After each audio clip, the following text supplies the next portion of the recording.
Il y a des mots qui deviennent plus précieux avec le temps, des mots que l'on prononce moins facilement, non pas parce qu'on les ressent moins, mais peut-être parce qu'on les ressent davantage.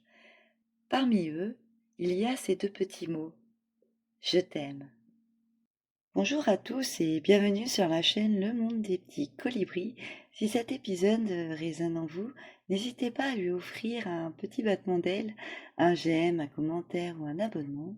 Ce sont de petits gestes qui permettent à cette chaîne de grandir et d'aller à la rencontre d'autres personnes. Et je vous remercie pour votre soutien. Alors aujourd'hui, j'avais envie de partager avec vous une réflexion très personnelle. Une réflexion qui m'accompagne depuis plusieurs années. L'amour se dit-il toujours avec des mots? Parce que lorsque je regarde ma vie, je ne suis pas certaine que la réponse soit oui. Je me considère comme quelqu'un d'assez sensible et peut-être que c'est justement pour cela que certains je t'aime me touchent plus profondément que d'autres. Par exemple, il m'arrive de dire je t'aime à mes amis proches, ces amis qui sont là depuis des années, ces amis qui, avec le temps, sont devenus une véritable famille de cœur. Avec eux, ces mots viennent naturellement, ils font partie de notre manière de communiquer. Nous avons créé cet espace où l'on peut exprimer notre affection librement, et je trouve ça beau, parce qu'au fond, cette famille-là, nous l'avons choisie. Nous l'avons construite ensemble. Avec mes parents, c'est très différent. Lorsque je leur dis je t'aime, c'est beaucoup plus rare. Et beaucoup plus émouvant aussi. Comme si quelque chose montait d'un seul coup dans ma poitrine, comme si mon cœur se remplissait d'amour. Parce qu'à travers ces mots, il y a énormément de gratitude. Je pense à tout ce qu'ils m'ont apporté, à la vie qu'ils m'ont donnée, à leur présence, à leur soutien, à toutes les fois où ils ont été là. Et ce, même lorsque je ne leur demandais rien. Pourtant, ce qui est particulier, c'est que mes parents ne sont pas des personnes qui disent facilement je t'aime. Et je crois qu'ils n'ont pas grandi avec ça non plus. Eux-mêmes ont probablement reçu peu de démonstrations verbales. Même physiquement, car ils font partie d'une génération qui n'était pas très démonstrative à ce sujet.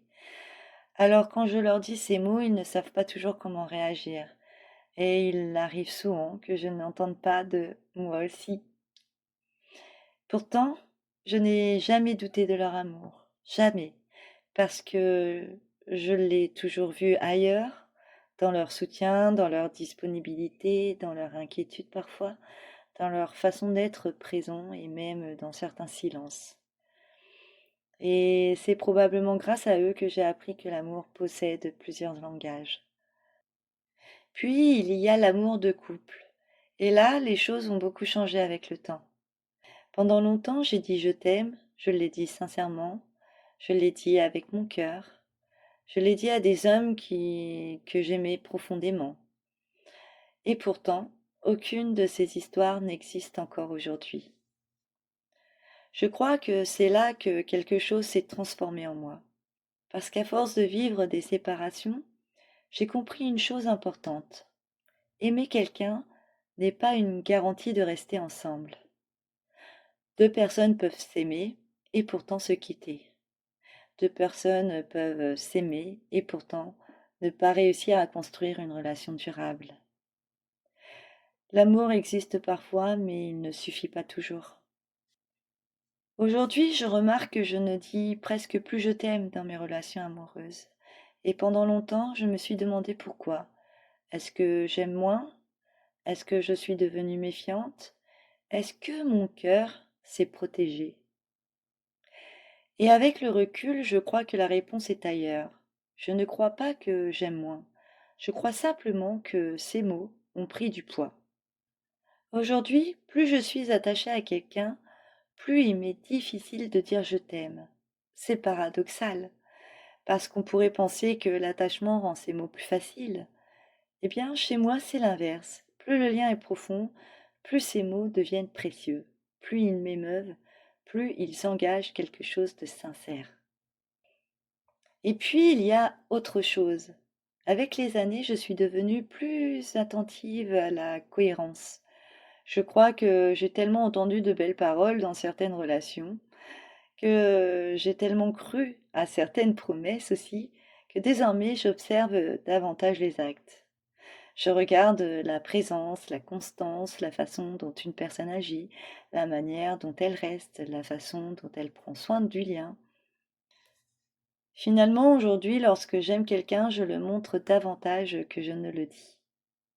Je le montre dans mes attentions, dans le temps que j'accorde, dans ma disponibilité, dans ma façon d'écouter, dans des petits gestes du quotidien, dans ce qui ne fait pas forcément du bruit, mais qui raconte énormément. Et je crois que c'est une prise de conscience importante que j'ai eue. Je ne suis pas devenue moins démonstrative, je ne suis pas devenue moins aimante. J'ai simplement changé de langage. Quand j'étais plus jeune, le mot je t'aime portait beaucoup d'espoir. Aujourd'hui, il porte surtout beaucoup de vérité. Et peut-être que c'est cela qui a changé. Je ne crois plus que l'amour se mesure uniquement en mots. Je crois qu'il se mesure aussi à une présence, à une écoute, à une fidélité, à une attention, à une cohérence entre ce que l'on dit et ce que l'on fait.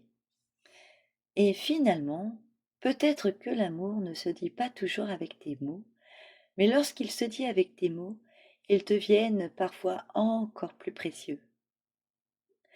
Et vous, quelle est la plus belle façon dont quelqu'un vous a déjà dit je t'aime sans prononcer ces mots?